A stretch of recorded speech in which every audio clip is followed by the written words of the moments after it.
Hi friends, welcome to वर्षाच recipe. वर्षाच रेसिपीमध्ये तुमचं खूप खूप स्वागत आहे। तर आज साधं सोप्या पद्धतीने आमरस घरच्या घरी कसा करायचा हेच तुम्हाला आज दाखवणार आहे। अगदी साधी सोपी मेथड आहे। तर चला बघूया वेळ न घालवता कशी करायची। तर इथे मी 4 ते 5 आंबे घेतलेले आहेत। तर त्याला स्वच्छ आधी आपण धुवून घेऊन पाण्यामध्ये 15 ते 20 मिनिटं भिजत ठेवायचं आहे, जेणेकरून ना जो आंब्यावरचा चीक असतो ना तो चीक पूर्णपणे निघून जाईल आणि आपल्याला आंबा बाधणार नाही। त्याच्यामुळे आपण ना 15 ते 20 मिनिटं पाण्यामध्ये आंबा असा भिजत घालायचा आहे छान प्रकारे। 15-20 मिनिटं झालेली आहेत। आता आपण ना स्वच्छ असा आंबा पाण्याने पुन्हा एकदा धुवून घेऊया, जेणेकरून जो चीक वगैरे असेल ना तो चीक पूर्ण इथे निघून जाईल। हे बघा अशा पद्धतीने आता आपण आंबे पूर्ण स्वच्छ धुवून घेतलेले आहे छान प्रकारे। सुरी घेऊया आणि सुरीच्या साहाय्याने ना आपण त्याच्यावरचे साल आहे ना ते काढून घेणार आहे। तर आज आंब्याचा रस आपण ना मिक्सरमध्ये कसा करायचा आहे तेच मी तुम्हाला अगदी साध्या सोप्या पद्धतीमध्ये दाखवत आहे। तर अशा पद्धतीने तुम्ही सुरीने सगळे त्याचे साल काढून घ्या। तुम्ही असे साल सगळे आता इथे काढून घेतीये। असे आपण पूर्ण साल काढून घेतलेले आहे बघा। आणखी एक मेथड मी तुम्हाला इथे दाखवते, ती खूप सोपी मेथड आहे। तुम्हाला ज्या मेथडने जमन तुम्ही त्या मेथडने इथं आंब्याचा रस करू शकता। आंबा कट करून घ्यायचा आहे अशा पद्धतीने आणि असे त्याला कट लावून घ्यायचे आहे सुरीने, जसं तुम्ही व्हिडिओमध्ये पाहत आहात तसं कट लावून घेऊया आपण आता। आणि जो गर आहे ना तो गर ना आपण सुरीच्या साहाय्याने असं कट करून घ्यायचा आहे। ही सोपी पद्धत आहे खूप आमरस करण्याची। तर अशा पद्धतीने तुम्ही कट करू शकता किंवा चमच्याच्या साहाय्याने ना हा गर ना तुम्ही साईडला एका ओढून घ्यायचा। अशा पद्धतीने तुम्ही पूर्ण छान प्रकारे तुम्ही इथं काढून घेऊ शकता। तर आता मी सगळ्याचे साल काढून घेतलेले आहेत। आता आपण ना हा कट करून घेऊया आंबा। याचे 2 कट करून ना आपण मिक्सर जारमध्ये हा सगळा गर टाकून घेऊया। अशा 2 कापा करून घ्यायच्या आहे आणि आपण मिक्सर जारमध्ये करणार आहोत, त्यामुळे हे सगळे गर आहे ना आपण त्याच्यामध्ये टाकून घेऊया। मी आता अशा पद्धतीने सगळा गर इथं काढून घेते। अगदी सोपी मेथड आहे, जास्त भांडी भरत नाही। एका भांड्यामध्ये आता आपला इथं आमरस तयार होऊन जातो।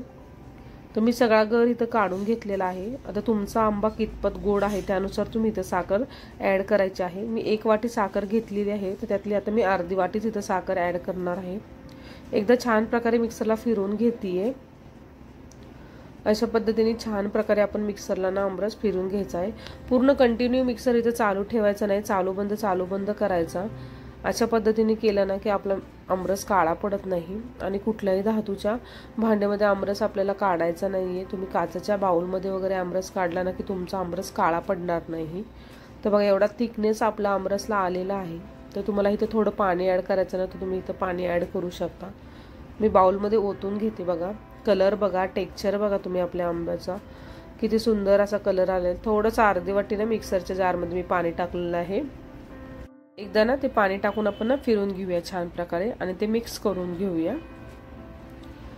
एकजीव करून घेऊया आपण सगळं ते पाणी टाकलेलं त्याच्यामध्ये। आमरस बाधू नये ना म्हणून मी थोडंसं जायफळ त्यात किसत आहे। ऑप्शनल आहे, तुम्हाला जर टाकायचं असेल तर तुम्ही टाकू शकता, नाही टाकलं तरी काहीच हरकत नाहीये। आणि 1 चमचा ना मी वेलची पावडर टाकते, जेणेकरून त्याचा फ्लेवर छान लागेल आपल्याला आमरसचा। इथे मी दूध मिक्स नाही करत आहे, तुम्हाला जर दूध टाकायचं असेल तर तुम्ही टाकू शकता, आवडत असेल तुम्हाला तर। छान प्रकारे आपण मिक्स करून घेऊया, आणि 1 तासासाठी ना आपण ना फ्रीजमध्ये ना आपण सेट करायला ठेवूया, म्हणजे आपला थंड थंड मस्त असा आमरस इथं तयार होईल। 1 तास झालेला आहे, मी आमरस काढून घेतलेला आहे बघा फ्रीजमधनं। पुरी सोबत, चपाती सोबत किंवा तुम्ही असाही आमरस एन्जॉय करू शकता। टेक्स्चर बघू शकता, कलर बघू शकता तुम्ही आपल्या आमरस किती छान आलेला आहे। तर अशा पद्धतीने एकदा साध्या सोप्या पद्धतीने तुम्ही ना घरच्या घरी आमरस एकदा करून बघा। एकदम साधी सोपी मेथड तुम्हाला मी दाखवलेली आहे। कलर बघा, थिकनेस बघा आपल्या आमरसचा तुम्ही इथं पाहू शकता। तर एकदा ही रेसिपी तुम्ही नक्की ट्राय करा आणि आजची रेसिपी जर तुम्हाला आवडल्यास कमेंट करायला विसरू नका। त्याचबरोबर सबस्क्राईब करा आपला चॅनल, आणि जे कोणी आपल्या चॅनलवर नवीन असेल ना त्यांनी सबस्क्राईब करायला विसरू नका। साईडचं बेल आयकॉन बटन दाबायला विसरू नका, जेणेकरून आपल्या नवनवीन रेसिपी सर्वात आधी तुमच्यापर्यंत पोहोचतील। आणि आजची रेसिपी आवडल्यास फ्रेंड आणि फॅमिलीसोबत शेअर करायला विसरू नका। संपूर्ण व्हिडिओ पाहिल्याबद्दल धन्यवाद। पुन्हा भेटूया, बाय बाय।